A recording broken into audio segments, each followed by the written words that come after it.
because anger and frustration and control and hatred and envy and jealousy and insecurity and unworthiness and guilt and shame and suffering and depression, those are all derived. Those are emotions that are derived from the hormones of stress, and psychology calls those normal states of consciousness. Those are altered states of consciousness. Because in stress, the physiology is that we're knocked out of homeostasis, we're knocked out of balance because we're perceiving some threat, some danger, some emergency. And so the stronger the emotion you feel to whatever stressor there is in your life, the more you pay attention to it. And so in time then, you have to keep your attention on all the important elements in your life. So you sit down to do a meditation, and when you're living in stress and you're living in survival, there's only 3 things that are important in that moment. Your attention is on your body because you got to preserve it. Your attention is on something in your environment, and what's in your environment? People, objects, things, places, and you're very preoccupied with time. And when you're in stress and you're in survival, the brain goes into a default mode, and it's naturally trying to predict the next moment based on what it's learned in the past. And so as you always try to forecast the future based on your memory of the past, you can't be in the present moment, right? So, and yet our model of change, what we discovered is that the only way a person can change is when they get beyond their body, they get beyond all the elements of their environment, and they get beyond that predictable future and familiar past, and they sink into the present moment, which is the unknown. So if you can't do that because of the hormones of stress, most people will sit down and they'll say, okay, I'm going to close my eyes, I'm going to start this process where I'm going to rehearse how I'm going to be today, and they start thinking about their cell phone. They start thinking about all their emails, and they start thinking, I can't meditate. There's something wrong with me. It's my mother's fault, And they actually believe that thought to be the truth, and then they get up and they actually reaffirm it and say, I can't meditate. Now, I can tell you that if you are willing to see that thought as just a thought in your brain, and you're curious what's on the other side of that thought, yeah, you're going to feel uncomfortable. But if you had some tools and skills to apply, and you were able to take your attention off your cell phone and settle your body back down into the present moment, that would be a victory. And then your body would say, come on, you gotta feel a little frustration now, you gotta be impatient, you gotta be judgmental, come on, that's what you always think, that's how you always feel. And you, like an animal, you settle the body back down into the present moment, and you tell it it's no longer the mind, that you're the mind. That's a victory. Then the body says, hey dude, you're super busy, you got a lot of things to do, you got a lot of people to see, you got a lot of places to go, you got a lot of things to do, and you've been doing the same thing every day. Your body's going to want to get up and do something. You're going to want to quit because your brain's telling you that you can't do this.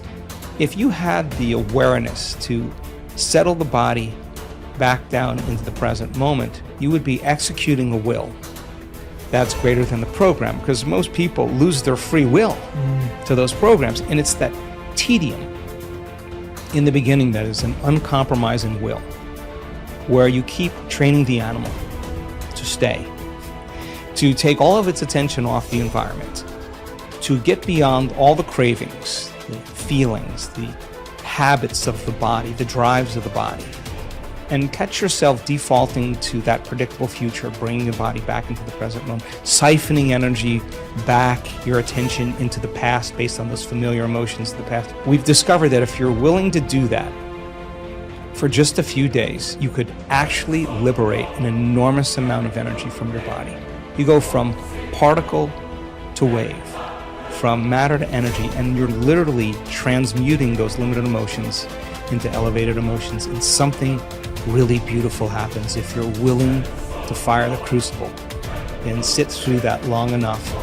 All of these emotions move, that energy moves right up into the heart, and a person starts falling in love with life. They start feeling this state of gratitude, this gratefulness to be alive, this ineffable word of relaxed and awake.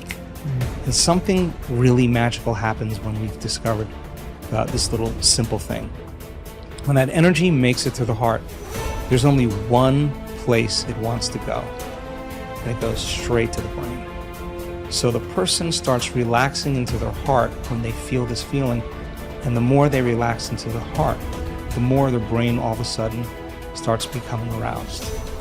And they start going into these elevated gamma brainwave patterns. Now, gamma is not unconscious. Gamma is actually super conscious. It's actually super aware. You're outside the program now.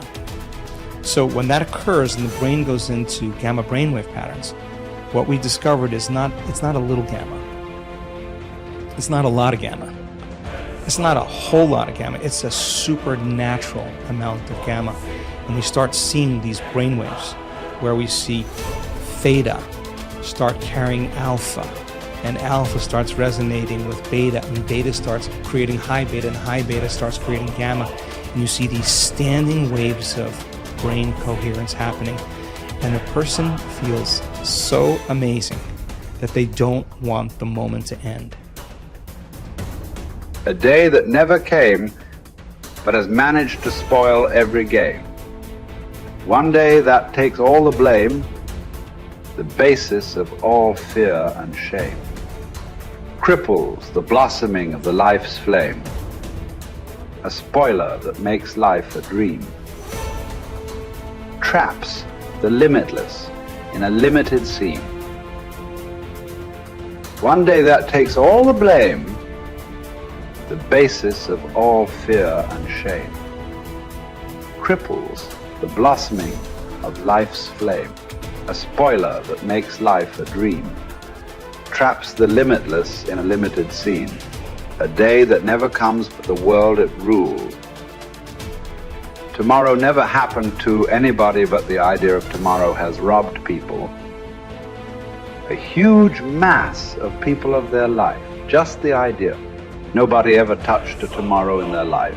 Nobody ever experienced one. Nobody ever saw one.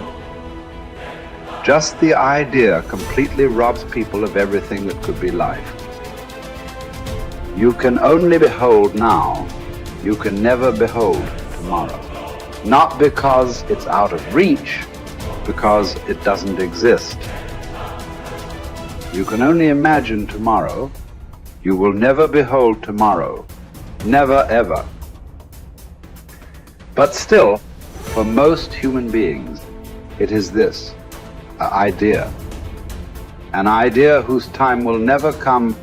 It is that idea which drives most people's lives, unfortunately. Even if you drive your life with an idea, even if you drive your life with an idea, you must drive with an idea whose time may come sometime, but this is an idea whose time will never come.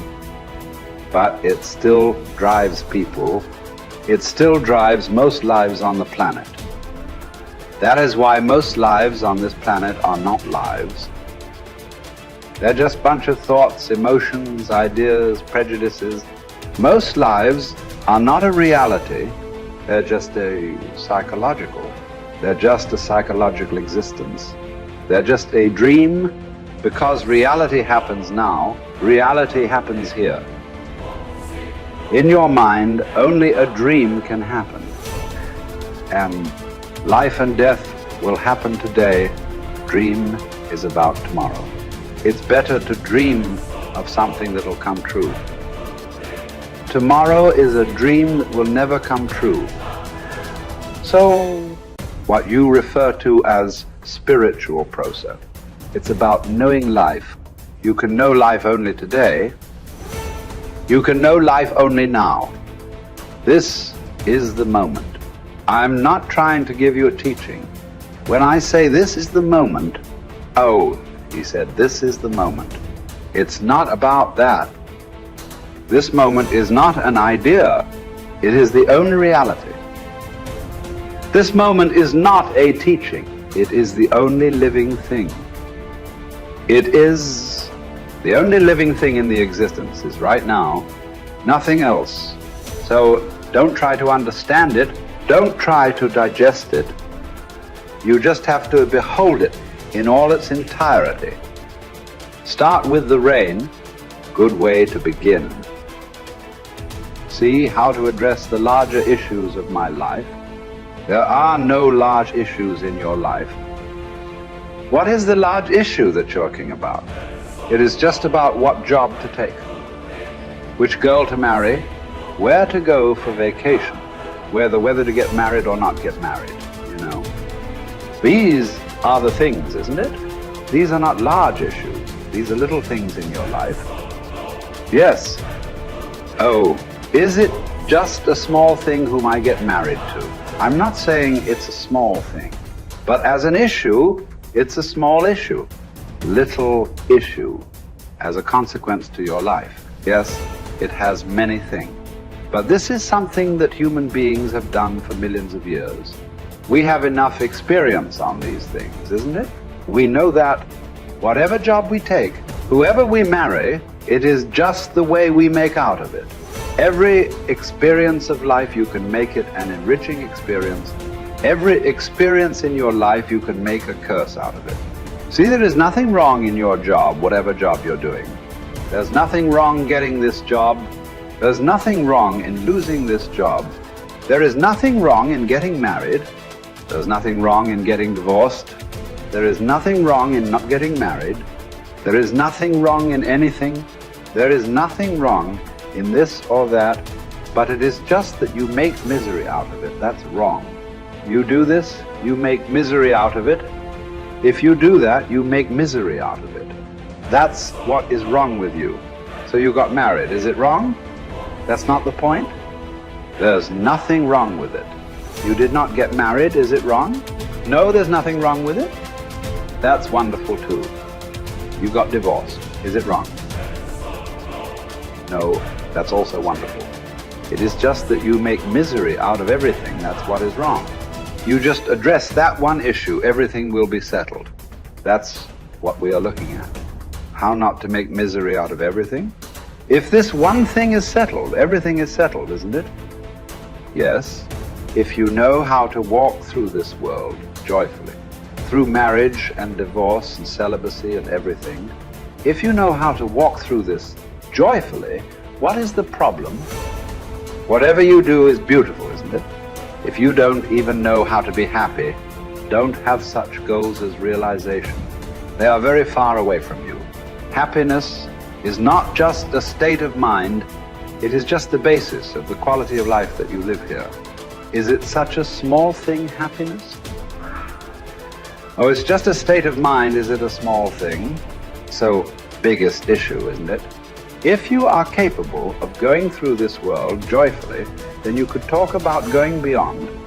If you are not even capable of going through this joyfully, talking about beyond is no good.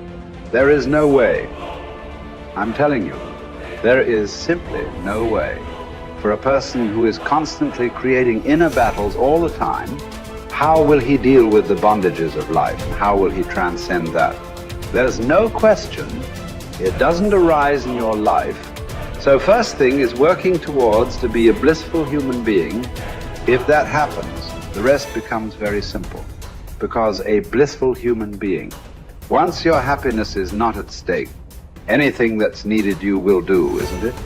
Right now, you cannot do what's needed because always your happiness is at stake.